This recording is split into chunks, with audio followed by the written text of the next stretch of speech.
Matt Lauer has kicked up a fuss with a Today Show interview of General Motors CEO Mary Barra, with critics saying he raised issues that would never be asked of a male executive. Here's part of the original interview, and the other day, Lauer addressing the fallout. You're a mom, I mentioned, two kids. You said in an interview not long ago that your kids said they're going to hold you accountable for one job, and that is being a mom. Correct. Given the pressures of this job at General Motors, can you do both well? You know, I think I can. I have a great team.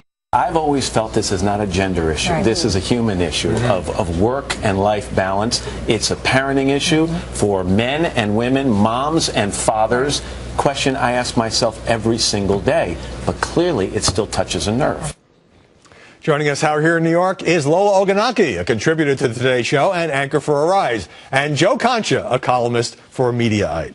So Matt Lauer says that he asked Mary Barra this question because she had said in a Forbes magazine interview that she had missed her son's prom because of work. Yeah, I'm sure he did. But the reaction was overwhelmingly negative to that question because the implication in many people's minds was that a woman's job is to first and foremost be a mother, and then anything ancillary is difficult for her to juggle. It's difficult for her to juggle both career and motherhood. And I do have to wonder if that question would have been asked of a male CEO.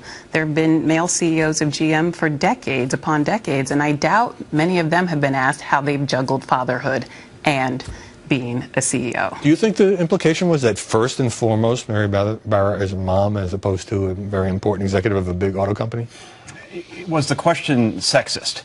And here's the thing, Howie. She brought it up in a Forbes magazine interview, so I think it was fair game. All of that said, Matt Lauer is completely disingenuous and, dare I say, dishonest in saying he would ask that question of a male. That's a really CEO. strong word. Okay, well, I looked up the transcripts. Thankfully, we have evidence. And Matt Lauer has interviewed the CEOs of Chrysler, of Ford, and of Barra's predecessor at GM. But did they talk about their kids in interviews? I'm sure they did at some point. I didn't go back that far, but all of them had at least 3 kids, and he never asked a question about, can you be a good dad and a good CEO? Here's why I think the criticism is a little unfair, because as Lauer said in the follow-up segment, and they brought on, Martha Stewart and other female CEOs. Dads also grapple with this. I grapple with this all the time. Matt Lauer missed his son's 13th birthday because he's flying around the world interviewing Pippa Middleton and others. And so in this day and age, it is not only a question for women, but that's how it's kind of being spun in the press. It's not only a question for women, but it is more often asked of female subjects than it is of male subjects. And I think that's the fundamental issue. And make no mistake about this, Howie, it is an issue. I mean, Shonda Rhimes, the creator of Grey's Anatomy and Scandal, she tweeted, "I've been up all night wondering if Matt Lauer can be a dad and have a job at the same time."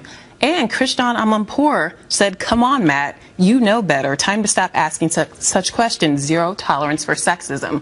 So his colleagues have a problem with this question. His female colleagues have a problem with this question. So clearly it is an issue. It has struck a nerve, and it's something that's not going to go away. And I think until male CEOs and male leaders are asked similar questions, then and only then will people feel comfortable with this idea of work-life balance being an issue for both women and men. Well, I think men should be asked similar questions, but it is also true, and they have 2 working parents, that when a child is sick, it's usually the mom who has to go home and deal with it. That women, despite the equality that we would all hope for, bear most of the burden of child raising. I think that's changing more and more, though. That's changing increasingly, especially during the recession. Absolutely. I've been called on more than one occasion a nanny, which is the same thing as a nanny, because I try to contribute as much as I can with my daughter. I'm the same way, and it affects my schedule and how much I travel and when I come home and all of that.